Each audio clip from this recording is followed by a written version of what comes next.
Let's do her. Page 5, third paragraph down, talking about the genealogy of Jesus. So as you may remember, there are quite a few genealogies in the Bible. Genealogy is simply a means of tracing or tracking various families, and of course the main interest is to record the line of promise. So the ones in Genesis, and then in Numbers, and then again in Joshua and in Chronicles, the main purpose is to get us to where we're at, which is the Messiah, Jesus. Concerning the genealogy of Jesus, it must be noted that those in Matthew and Luke differ in a number of places. If you haven't noticed that before, it's a fact. If you don't let that bother you, because there's a reason for that, which we'll get into in a minute. The coming together at Shatiel and then differing again. The lists in Luke and First Chronicles also differ. So when you compare the family lines in the New Testament with those in the Old Testament leading to Jesus, there are some different names there. For whatever reason, the Holy Spirit decided to include certain people and exclude others. So none of the genealogies are complete. We know that. The one probably in Genesis is the closest, the one before the flood.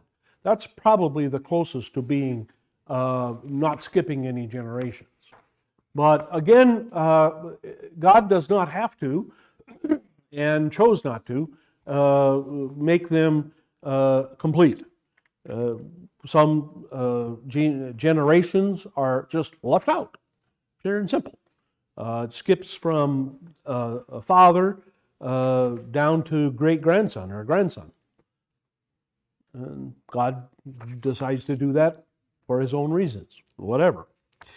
The lists, but they are like in a few generations immediately before Jesus. And that's pretty much true if you're looking at Matthew or Luke and then you're comparing them in the Old Testament. You can usually find enough information as you get closer and closer to Christ that is pretty much the same. Family lines could be traced in a number of ways. It's important also to remember. A family could marry priestly women. So let's say you always married a Levite. No matter what your tribe was, if you married a Levite woman, then that you would get into the Levite line, and the Levite line was traced more carefully, that and in Judah more carefully than others, for the simple reason that Levites, of course, are the priests, and the line of Judah was recognized eventually as going to be the line of the promise. Hold public trusts in posts, participate in religious ceremonies, and so on, and thus the names would be preserved and the direct line of the Messiah preserved. So this is often the way it happened. You had people in the line of Judah marrying people from the line of Levi, and therefore the names would be recorded because they were involved in the temple worship or other important duties. As for those who were not part of the court or religious leaders of some sort, there were a few legitimate trades practiced. Okay, now going on to trades. Some have already been mentioned, but there were many despised trades. So there were trades that were considered to be unclean. Any trades notorious for leading to dishonesty, these including physicians, shopkeepers, caravan leaders, and of course tax collectors.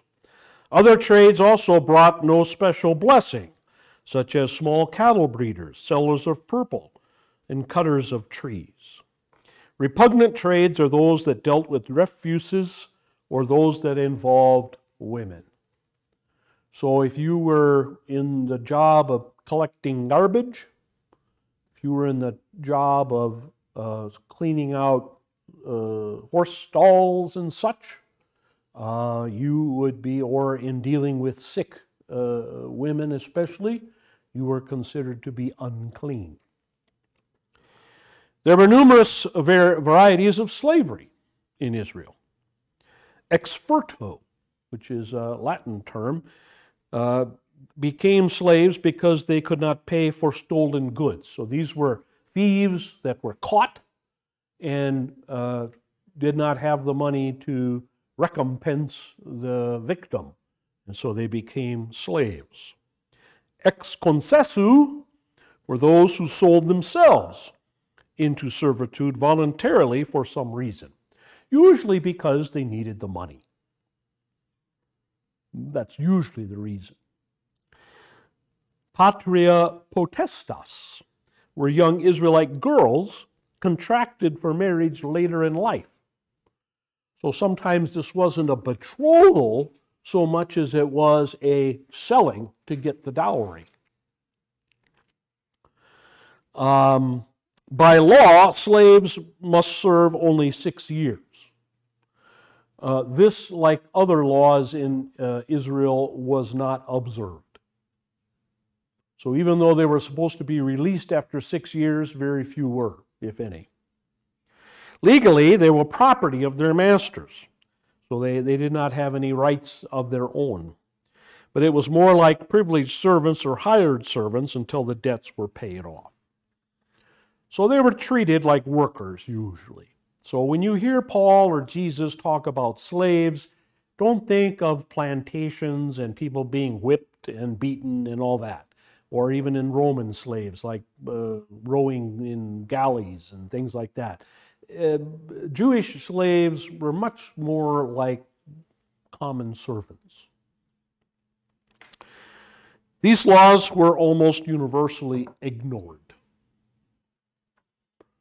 The Jews, as we have mentioned, never observed the Jubilee years, never observed the Sabbath years, never observed the freeing of the slaves, as I mentioned, things like that. They just didn't pay attention to those laws, even though they were very picky about other laws.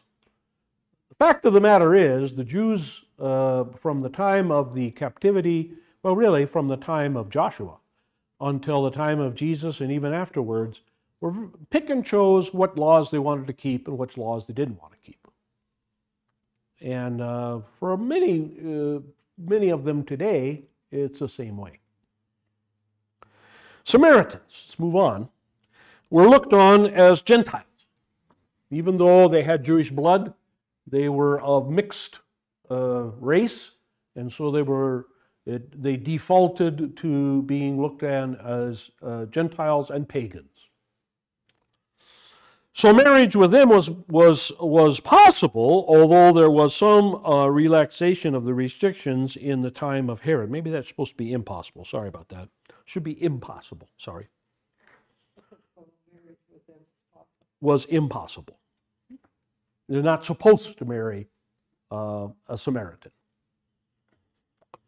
But there was a relaxation during the time of Herod, because Herod himself was an Idumean. He wasn't a pure Jew himself. And he married a Samaritan. But most often there was hostility and bitterness between the Jews and Samaritans, which, you can tell from the Bible stories. They were seen as impure and causing impurity just by associating with them. So if you just walked through Samaritan territory, you were unclean. If you bought something from a Samaritan, you were unclean. If you talked to a Samaritan, you were unclean. If you touched a Samaritan, you were unclean. Okay. Women, talk about them for a minute. Women's position in society, even among the rulers, was quite low. They had almost no part in public life and were to remain unobserved, preferably not to go out at all. This was fairly common throughout that part of the world, even long before Mohammedanism, Islam. Remember, Islam does not come into the picture until 600 years after Christ. So wearing veils or even wearing total body coverings was long tradition, long before Muhammad was even born. So the rules that are in Islamic societies and Sharia law did not originate with Muhammad or the Quran or the Hadith or any of those. They originated in the culture itself going back thousands of years. Queen Alexandria, Salome, and others broke these ideas and took leadership places. Many women could not keep to a stern seclusion, especially for economic reasons, since many of them worked with their husbands. So again, this is a law that was not always observed. At betrothal, the Jewish woman was really receiving a new master, but one who might, notice might, treat her better than her family. Girls, women, females were seen of as property. You were considered cursed, a cursed man, if all you had was daughters, or if you had many daughters and maybe one son. You were considered cursed by God because they would not, unless you were real fortunate, bring you much, especially in the middle class or poor families. Couldn't get much for them. And so the position of women, again, long before Christianity, long before Islam, was pretty miserable, was pretty low, with some very rare exceptions. The father could marry off the daughter when she was very young, usually at puberty, although marriages might be arranged soon after weaning. Was common in Israel the time of Jesus. After a child was weaned, and maybe another year or two to see if they survived. It was not always hard to survive when you were still nursing, although a lot of children died during their weaning years or during their nursing years. But then after they were done with that, usually they were weaned not because they were ready or because, but because they had to. Usually they were weaned because the mother had to go back to work or work more often or more strenuously, or because she was pregnant again. And this was fairly common. So the old saying used to be during the Middle Ages, for example, or even in our country in the 1800s, 1900s, was that when you were nursing, you couldn't get pregnant again. That's not true. It happens, and many women in America in the 1800s and early 1900s used that as a form of birth control, and so that's why maybe some of your ancestors, maybe some of your close relatives, great-grandparents or whatever, may have been nursing when they were 4 or 5 years old. That's why. Usually up to 2 and 3, but that's why. Because it was seen as a form of birth control. But as I say, it didn't always work. Matter of fact, it's less than 50% effective. So there were a lot of children born, and then you're born and you're getting ready to take care of another one. It's difficult sometimes to wean, to nurse 2 or 3, certainly, and so on. So that's why many of them were weaned. But so right after the weaning, right after age like 3, 4, 5, right in there, then the family that had the daughter would try and make an arrangement with somebody with a son about that same age, or maybe up to 10 years older, so that they could know for sure that they had a place to go. When they reached puberty, then the husband, who again could be anywhere from 5 to 10 years older, would just come and get the daughter, as you see in the bridal parties and the parables of Jesus. And so there are no wedding ceremonies. Remember that. There are no wedding ceremonies. Wedding ceremonies are very, very, very, very recent. Wedding ceremonies date from, well, in royalty in the Middle Ages, but among the common people, there were no wedding ceremonies until you get into the late 1800s, and early 1900s. It's very recent in history. Weddings, except again for royalty, among the common people were very quick, efficient affairs. Boom, boom, you know. Say I do, okay, you're done. Have a nice day. It was not a big deal at all. Oh, question. Yeah, my question is, what was the rush on this? Why did have his daughter, you know? You wanted to know that there was a place for your daughter. You did not want to have to feed that mouth any longer than you absolutely had to.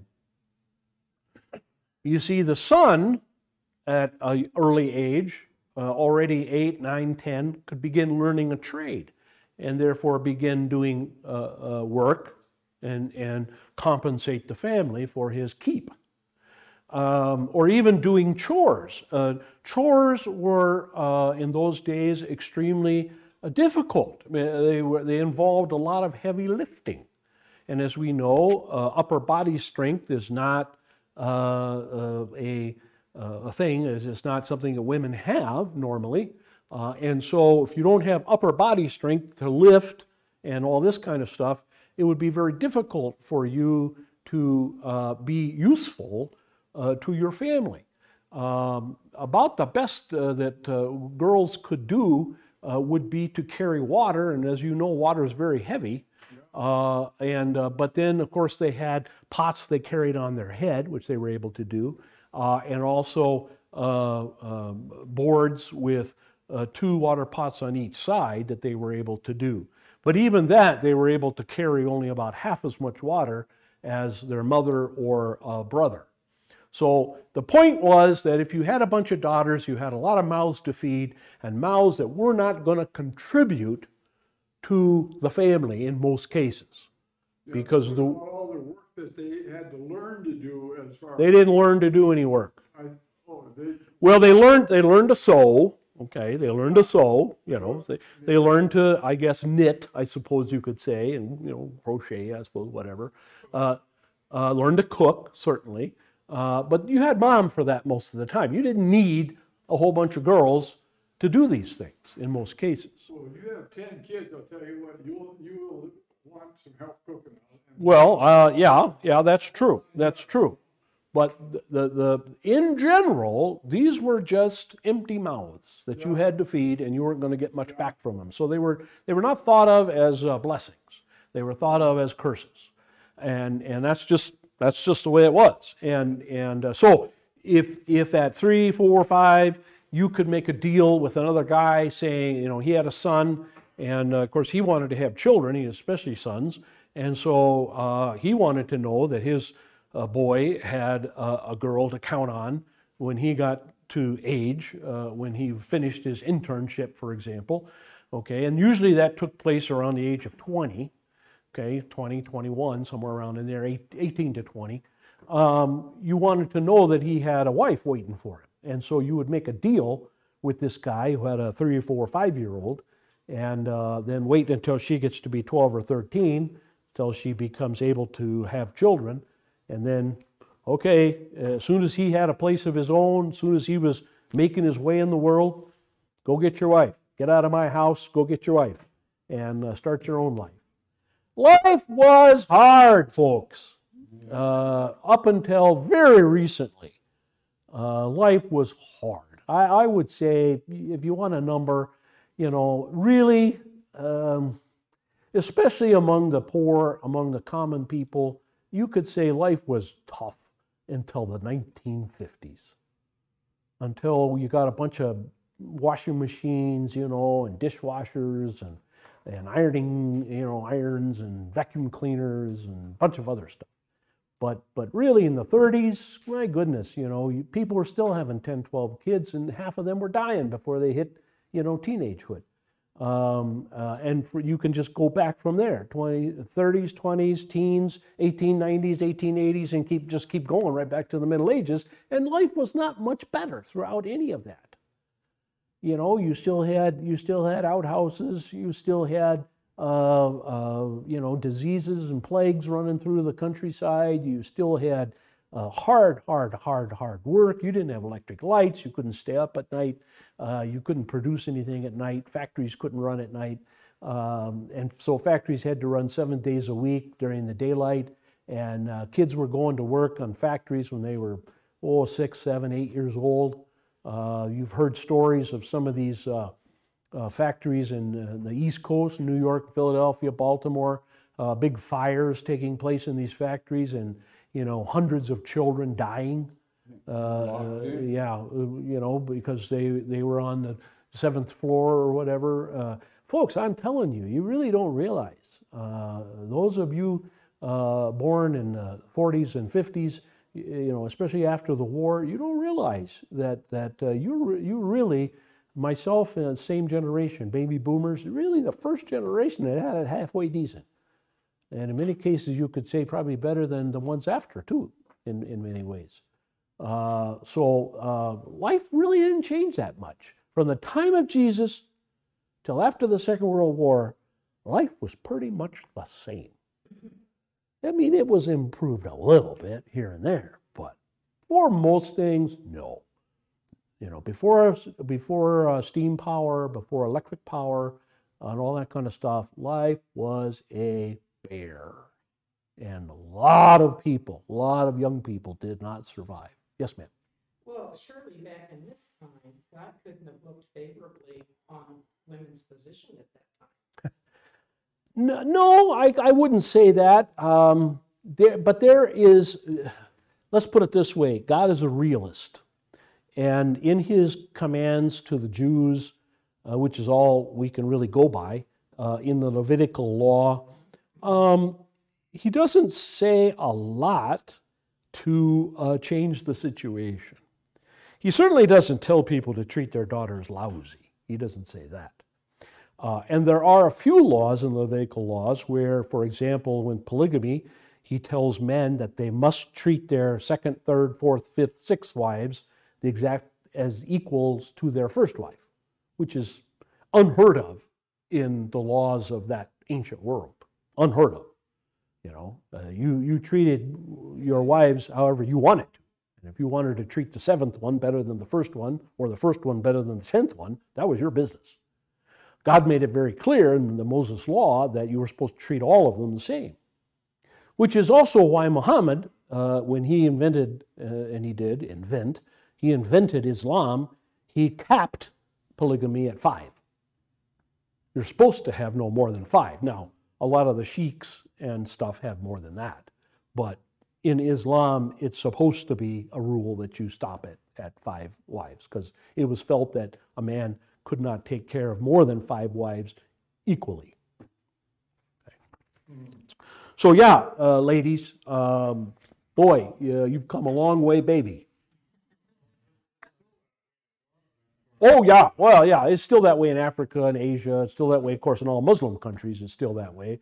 Afghanistan and places like that. Women don't go to school when the Taliban, rules. Yeah, Hindus are that way. Women are to have babies. Women are to cook. Women are to make clothes. Maybe work on the fields if they're strong enough. But that's it. That's it. That's it. They're not supposed to do anything else. I don't think God instructed that they. No, these aren't rules. These aren't rules from above. No, that's just These that. are men that are Yeah. Well, yeah, but on the other hand, let's be fair. That the original intention. I mean, all you have to do is look at the physical bodies, and it's clear that the original intention before the fall was that men be heads and women be helpers. And they're created in such a way. Women's bodies are created to bear children, obviously, okay, and then nurture them, obviously. Their emotions, their feelings, their sensitivities are towards children, kindness, patience, whereas the fathers are, get the belt out and beat the snot out of them and get them in line. And so, that division of labor, that division of responsibilities, that division of work is God ordained. It is. Certainly the treatment, however, is not God ordained. Okay, that comes from the fall. Okay, that comes from the fall. It's a consequence of the fall. All right. In marriage, the duties of the wife are primarily household and family duties. Primarily. Now, if a man wanted his wife to work with him or needed his wife to work with him, it's a two-handed, four-handed operation, such as cloth dyeing, for example, coloring cloth or other things. That was common to do. Polygamy was permissible in Israel and freely practiced by the upper classes. So women had to prepare to share the husband and home. This was common in the upper middle class. Of course, again, here again, economics play into it. This is another mouth to feed. This is another person. And yes, this person might produce more children for you, but then, she can also, you don't know, she might produce a whole bunch of daughters, and then you're in deep doo-doo, okay? So the idea was that, if you wanted a second wife, you could have one, or a third one, or a fourth one. But in most cases, the say 3, 4 up in there, that was only rich people could afford to do that. The common people, the working class, they couldn't afford more than one, frankly, in most cases. Divorce was largely a man's right, although a woman could get one arranged, but with very great difficulty. All a man had to do to divorce a wife was to place her shoes, mostly it was her shoes or sandals, because that's all it would be, and clothing and other personal items outside the door of the home and attach a note to the door telling people that she was no longer to be considered his wife. That's all you had to do. Okay? So you find her shoes, and she's not going to be like Imelda Marcos. She's not going to have 5 closets full of shoes. She's going to have 1 pair, maybe 2 if she's lucky. And you put those outside the door, and if she had a favorite pot that she cooked in, or one that she considered, brought from her family, as part of her dowry or whatever, take that, also whatever extra shift she had or rags that she had to wear, stuff that in there, set it outside the door, write a note, she's not my wife anymore. Tack it to the door. I don't know if I could not find out if there was a time period on it, how long you had to leave it out there or whatever. I don't know. All you had to do is post it. I'm not sure there was any time to it. And that was it. She was on her own. And most of them couldn't go back to their families because, the old man had gotten rid of her in the first place. And, so she would not be welcome going home to mom and dad at all. And where's she going to go? What's she going to do? Well, she could be a beggar. Most of them went into prostitution. That was the only way they could survive. Or, as I say, a begging. The older ones, the ones that were older when they were thrown out, they became beggars. And some of them went to the temple, like the lady in the temple, and go there and just serve in the temple. But even that, you could only serve certain parts of the temple because you couldn't even go into other places of the temple. So it was tough. It was hard. It was really hard. And again, that's a true right up through the 1940s in pretty much most parts of the world. Next page. Generally, next page. Women in such situations were forced to turn to prostitution for survival, and other older ones became common beggars. The accounts of Jesus' somewhat tolerant attitude towards such women.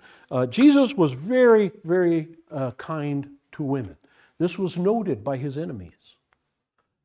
Don't think it wasn't. They noted this. And for that reason, he was considered weak.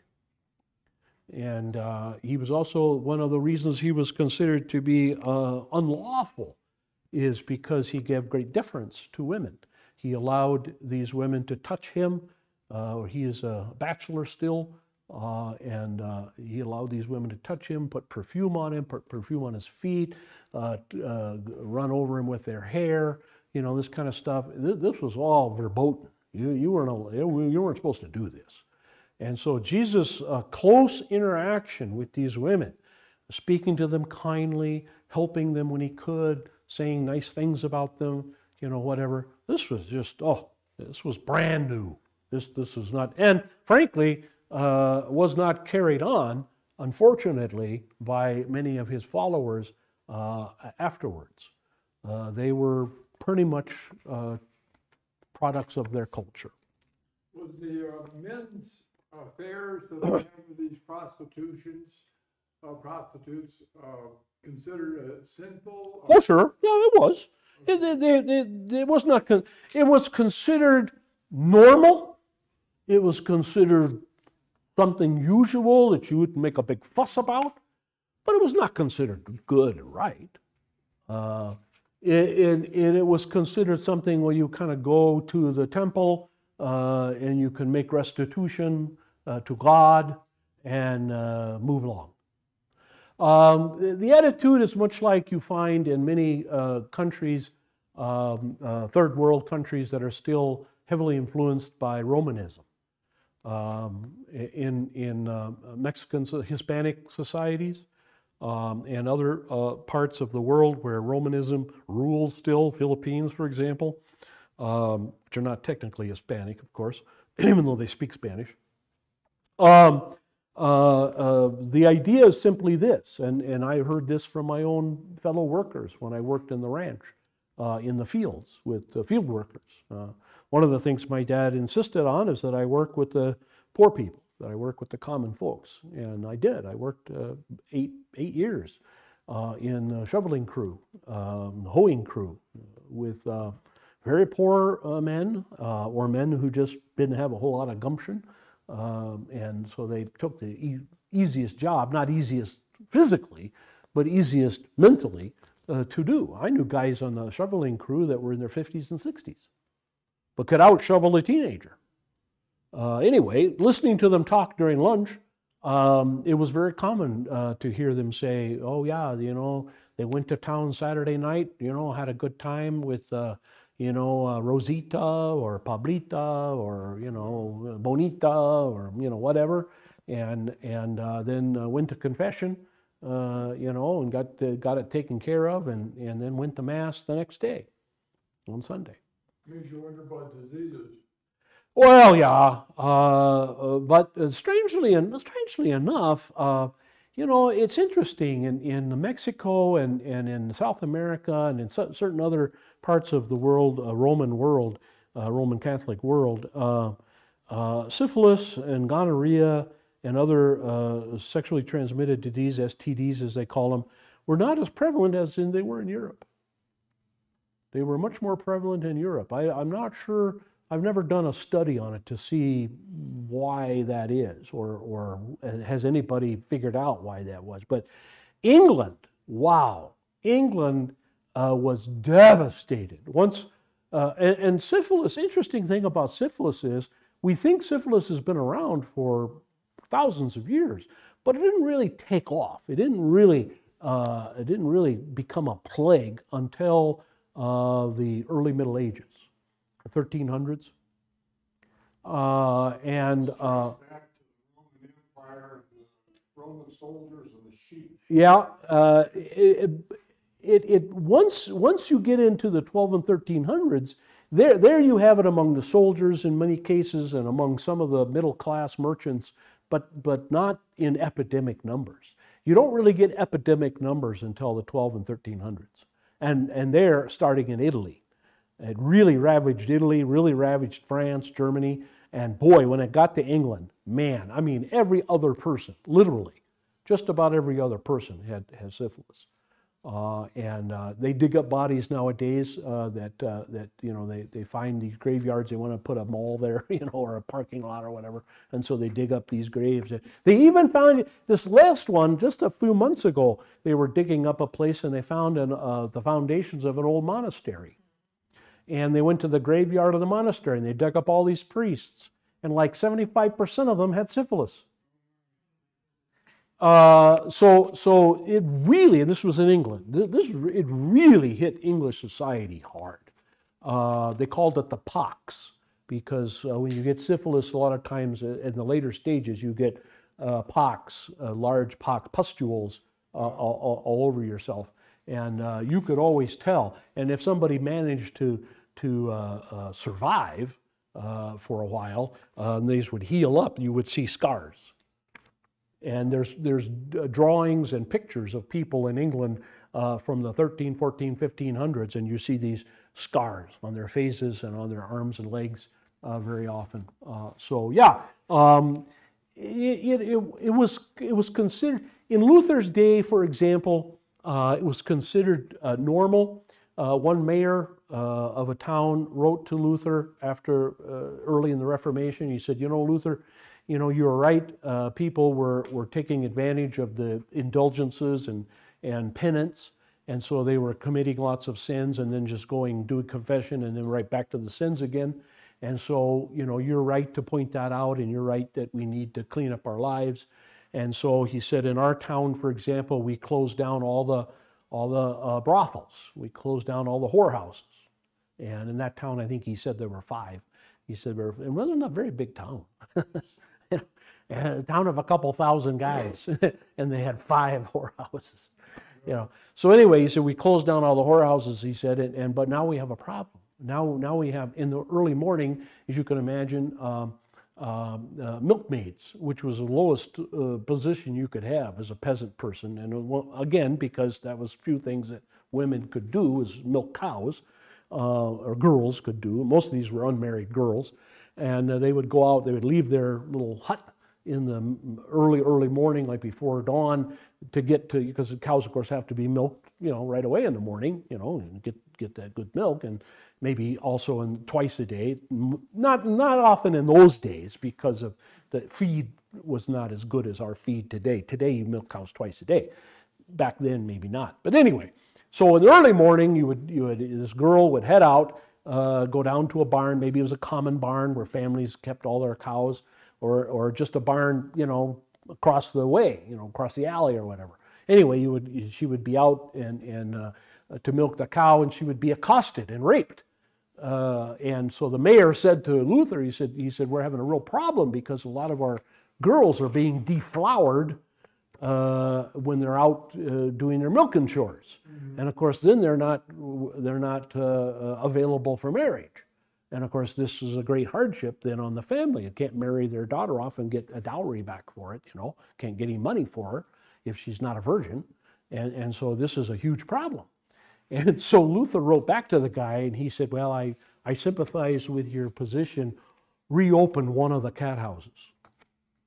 That was Luther's advice. Reopen one of them. I mean, still keep preaching against it and teaching against it and whatever, but, just allow one of the houses to reopen, and that way, hopefully, you'll take care of the issue. Yeah. Do you recall what the life expectancy was once you contracted that? Syphilis was, there's no cure for syphilis. There was no cure for syphilis. There was no cure for syphilis until penicillin came along. And penicillin didn't come along until the 1800s. I would say 1820 maybe. Huh? I was talking about back at that time. In the 12 and 1300s, you would die. No question about it. It could go in remission though. It could go in remission, and your pox would dry up, and you would be relatively healthy. You were still a carrier, though. Uh-huh. But usually, what would happen is the bug or the germ is called a spirochete. That's the syphilis germ is called a spirochete, and the spirochete would eventually enter a vital organ. It would enter a heart, for example, and make holes in the heart. Would enter the lung and allow liquid into the lung. It would eat up your stomach, or eat up your liver, or eat up your kidneys. Worse yet, it would go to your brain and eat up your brain, and you become a moron. And there were lots of those, and then you didn't live very long after that. So I don't know if there was a general average number of years that these people lived. I didn't find, when I read about it, I didn't find anybody living more than 20 years, certainly. But then again, the life expectancy in the Middle Ages was about 40, 45 anyway for the common people. Once in a while, you'll hear of somebody like Eleanor of Aquitaine, who didn't die until her 90s, late 80s, 90s, I believe. But in most cases, people, unless you were wealthy or royal, you very rarely would see anybody of the poor class to make 50. 50 was considered an old man. If you made 50, whoa, man, you really were blessed. But then the royals and those, they would make it further, but some of those not even much, you know. So,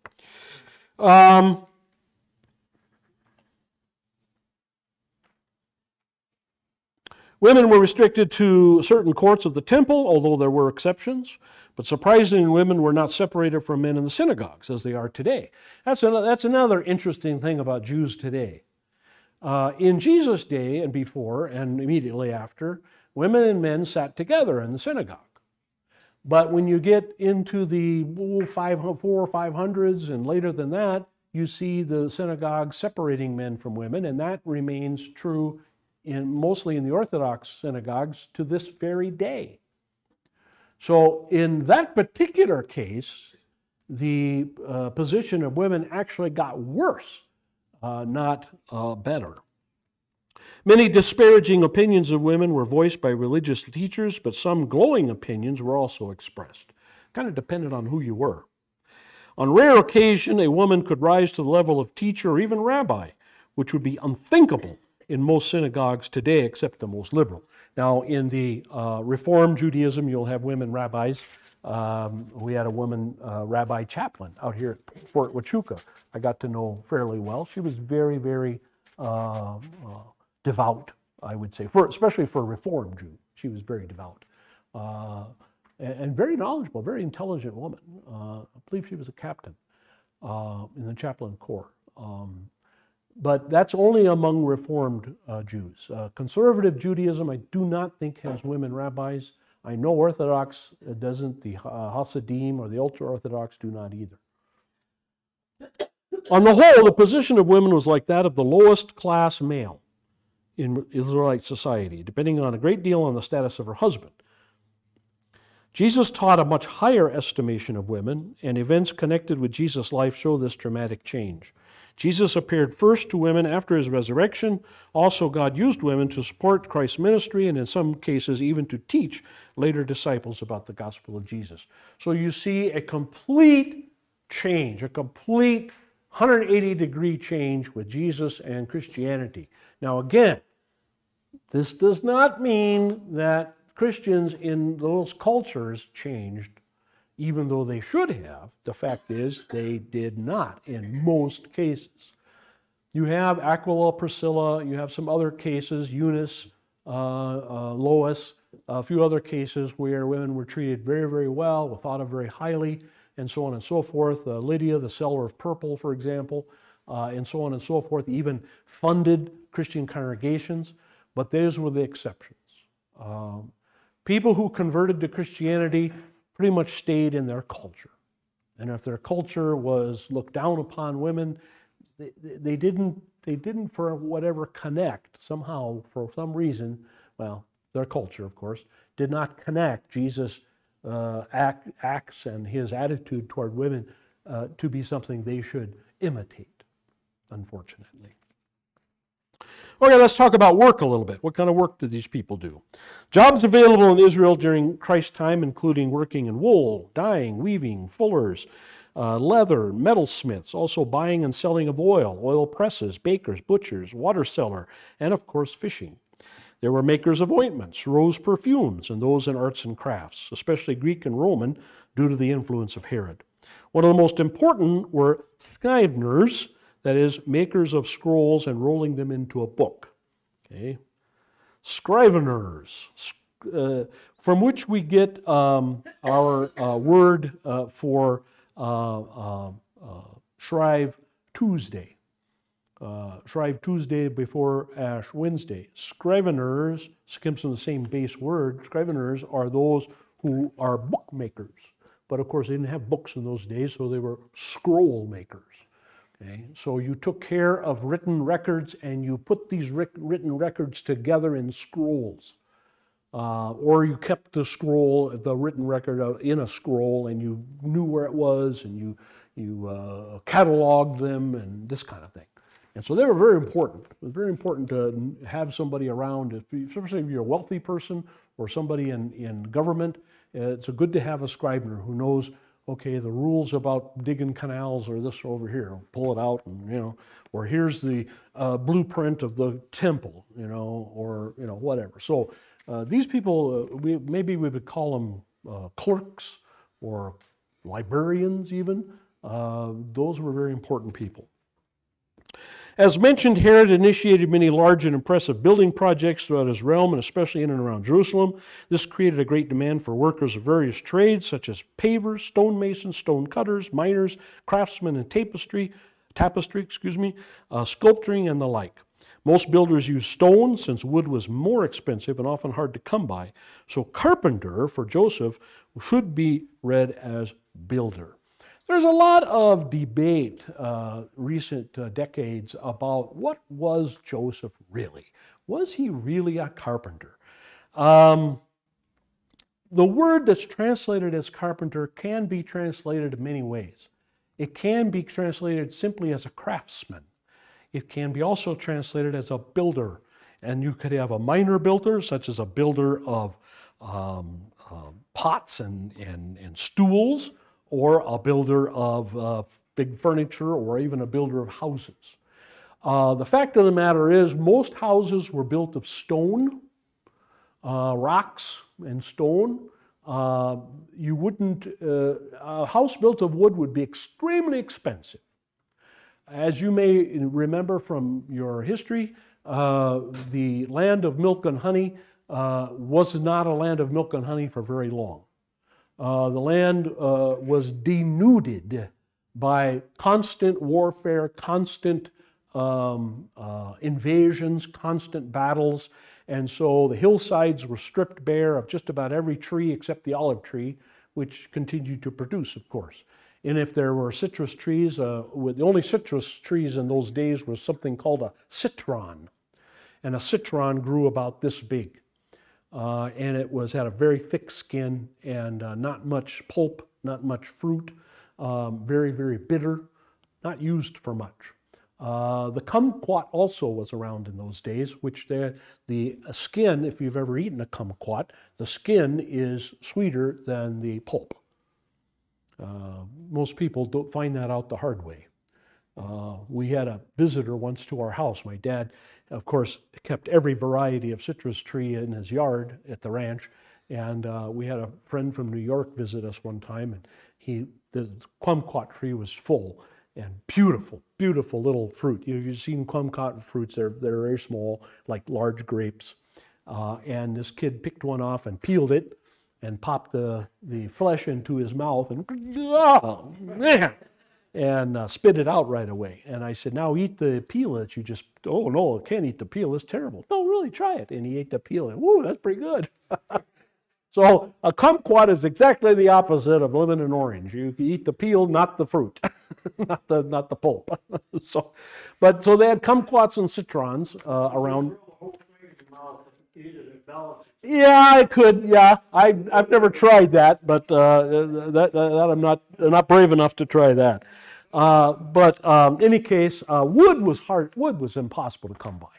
You had to import the wood. You had wood to the north in Lebanon.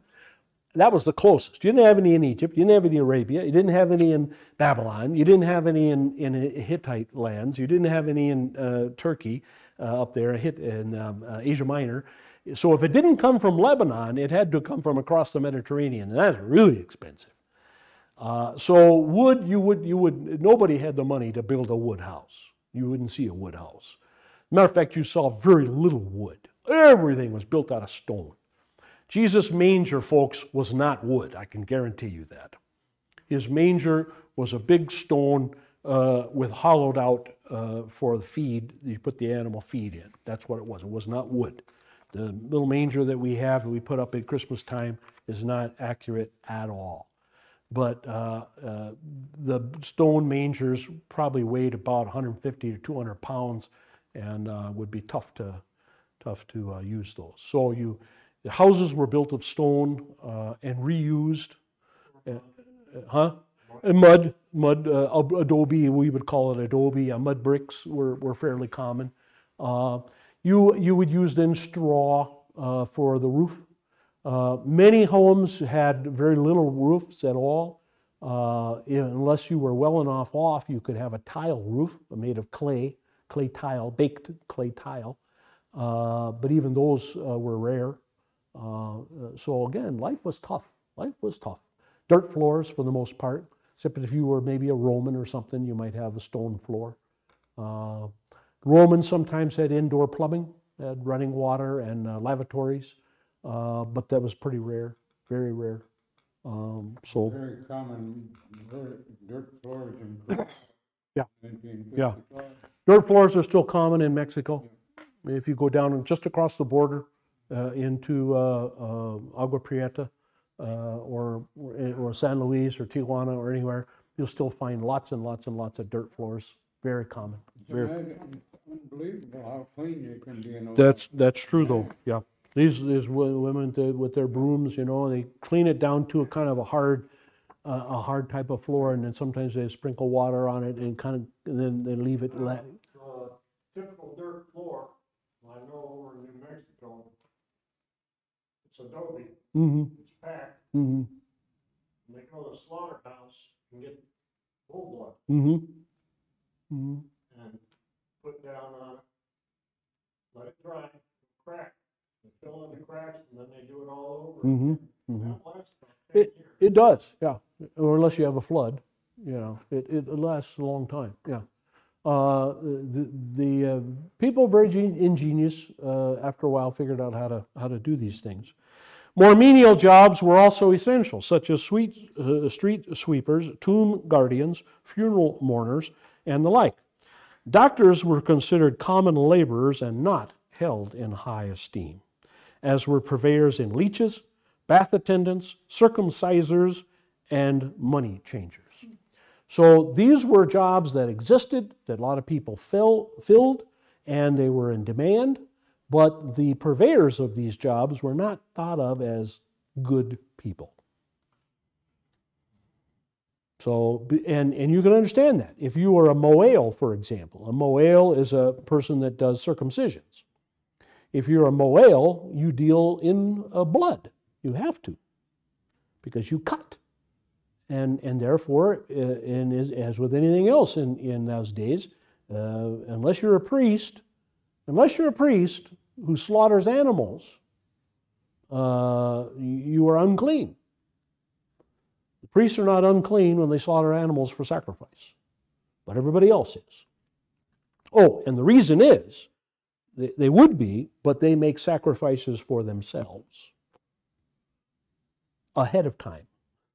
So when you go on duty as a Levite in the temple, you make sacrifice for yourself for the fact that you're going to be dealing in blood. And then you make another sacrifice when your duty is done, and you go home clean. See? So Luke was considered unclean most of the time. Well, Luke was not a Jew; he was a Roman, and I mean, according to the Jews. yes, he was Gentile. He was Gentile, so he was unclean already. But Greeks and Romans, of course, thought highly of doctors. They thought, ever since Hippocrates, doctors had a much better reputation. Before Hippocrates, in Greece and Rome, the doctors were no better. But once Hippocrates got into it, and once they had the Hippocratic Oath, the doctors kind of felt, okay, we'll go by the rules. We don't want to, but we will. What about Jerusalem? A few more minutes here. The layout of the city included upper and lower city, divided by the Tifranian Valley, and two main market streets, the Cardo and the Decamano. Individual shops were distributed near the gates and along the main roads. The Cardo, related to Latin heart, as we at times use artery to describe a road. Each quarter of the city also had its own bazaar. Trades were organized so that the craftsmen settled together in sectors to apply pressure to buyers and keep their trade secrets among themselves. So you had kind of unions, if you will, or maybe kind of like a lodge, or craft lodge, like stonemasons, and the wood carvers union or lodge. And now those words did not come in until much later in the Middle Ages in Western Europe. But here we did have these kind of groups that would, sometimes the Middle Ages you also hear the word guild, the Brewers Guild, and things like that. And so you would trade your secrets among them, but not let anybody else know. And if you wanted to join one of those groups, you had to go through certain things in order that they could trust you, that kind of thing. Temple trades were organized so that craftsmen were central. The main edifice was 46 years in building, from 17 BC until 30 AD. The whole complex was never totally finished. So the Jews could say, this temple Herod has been building on this temple, and him after he died, his sons, on this temple for 47 years, whatever. But it really wasn't done yet. There were planned extensions and additions that were constantly being worked on right up to the day that the temple was destroyed in 70 AD. The temple cultus continued until the temple was destroyed, with the service of bakers, temple physicians, and the like. Now again, in Jerusalem, this was the big deal, because this took up a lot of professions. This was a reason for a lot of tourist trade. This was a reason for a lot of people visiting Jerusalem, is to come and make sacrifice. And you didn't want to drag a sheep all the way from Rome. You were a Jew living in Rome in Jesus' day, you didn't want to drag a sheep all the way across the Mediterranean. You had to pay for the stupid thing to be on a ship. You didn't want that. And so you took your money, maybe you sold a sheep in Rome to somebody, a butcher, for whatever the price was. Let's say it's 10 denarii. Okay? You take that 10 denarii, you put it in your pocket, you buy a ticket for the ship, you take the ship, go across to Israel, go to Jerusalem. When you get to Jerusalem then you buy your sheep. But it wouldn't be 10 denarii, I can tell you that right now. It would be 20. Or maybe 30 or 40. And of course, they wouldn't take your Roman money. So you would take your Roman money and you would take it into the temple money changers, and you would say, "Here, I got 10 denarii, I want to buy a sheep. And the sheep over there are 30 denarii, so I need to start off with at least 10 here, and then I'll, or maybe you add your other Roman money to it, you add Roman money to it, and the Jew temple money changer there would say, "Oh, so you got 40 denarii here in Roman money. Let's say I give you 30 Jewish shekels." Well, come on, let's make it, 35 at least. Nah, I don't think so, maybe 28. You want to keep bargaining, buddy? Where are you going to get your Jewish money to buy your sheep with? Or say you just want to make a donation. You can't put Roman money or Greek money or Byzantine or Babylonian money or Egyptian money. You can't put that in a temple treasury. That's like open up our box here, offering box, and finding a bunch of pesos in there, right? Not going to work, okay? So you had to exchange your money. So this was a big business. All these things were big, big business. Jerusalem itself was not on the major trade routes and was in fact a very poor location, frankly. As far as major cities of the world, you couldn't find a worse location. It was one of the worst. Didn't have a free-flowing river. Didn't have any cover. It was on a barren hill. The soil was rock.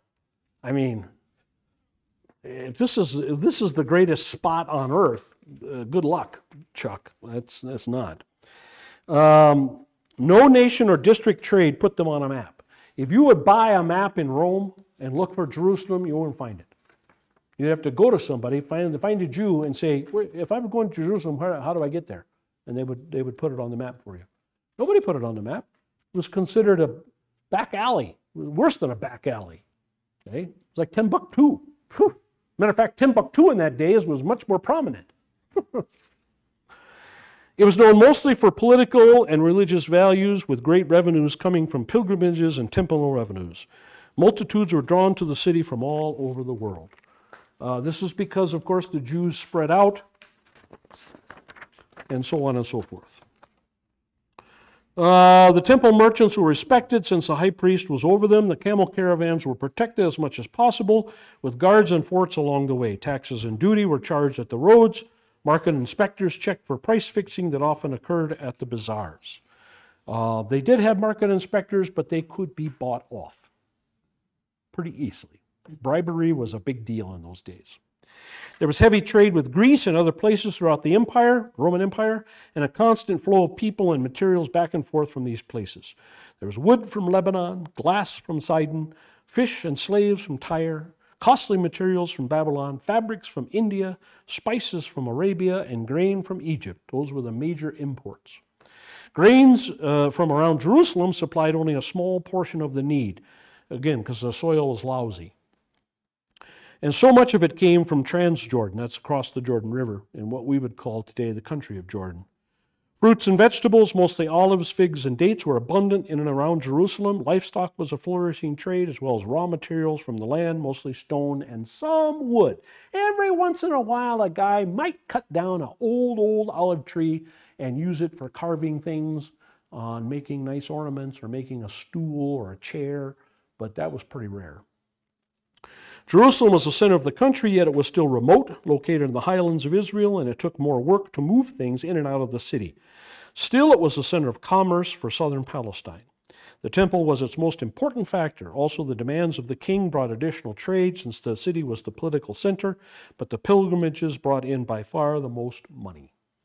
So it was a tourist trap. It was the ancient equivalent of Las Vegas. Well, yeah, Tombstone, Las Vegas. Okay? People came to just be there. And what happened in Jerusalem stayed in Jerusalem. Nothing They has didn't changed. have much wood. What did they use for heating at those times, you remember? For what? For heating? For heating, yeah. Oh, sure, yeah. Oh, cow chips. Yeah, that's the biggest. And that was quite, I didn't include it, but that was a big business. For you to go out and collect sheep dip, sheep dung and cow dung and camel I dung. know there was buffalo chips. and Yep, stuff around here, yep. but, That's what they lived on. That's what they fired their grills with.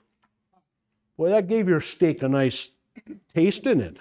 I wonder when and how they figured that out, that it made a good fuel. Oh, they've been doing that since they got out of the Garden of Eden. I'll leave the last section for next time, and we for sure will get into the thing. Now, here, let me take just a minute to tell you what my plan is here. Okay, here's my plan. If I was to give you every note that I have ever made on the Gospels, I would be giving you out about 250 pages. Okay, I'm not going to do that. Obviously, that would be a bit much for you to carry around. So what I'm going to do is I'm going to ask you to read during the 2-week period that we're not meeting. Okay, ask you to read certain sections of Scripture. At least one, sometimes as many as 4 sections, because again, we're looking at all 4 Gospels. Feel free to write down any questions you have on those sections, or if you see something that you want to comment on, you say, oh, that's an interesting point that John makes or Mark makes. Write it down. When you get here, you'll have those, and we'll talk about those, and then I will add highlighted things that I have from my notes. I will add that, and then if you've looked, you can see that I give you some room. Again, if I give you a lot of room, this thing becomes big. But you have enough clear space there, you can make your notes. Okay? And so if you make 3, 4 notes per section, fine. 5 notes, 6 notes, maybe you make them 2 columns, maybe. Depends on how big you write. That's the idea. And we talk about it until we have exhausted all of your questions, all of your comments, and all of my comments. All right?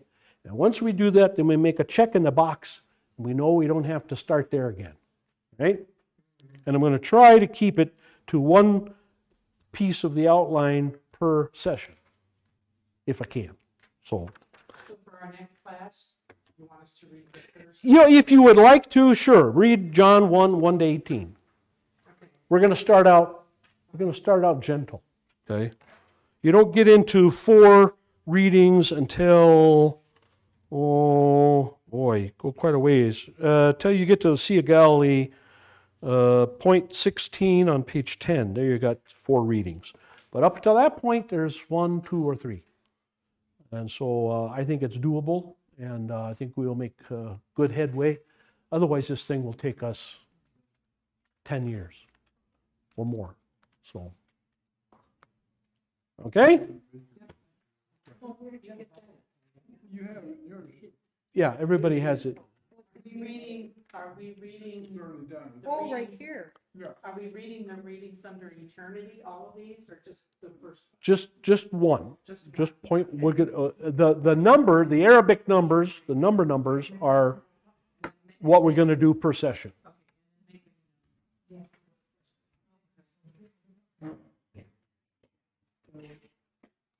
Alrighty, you be excused.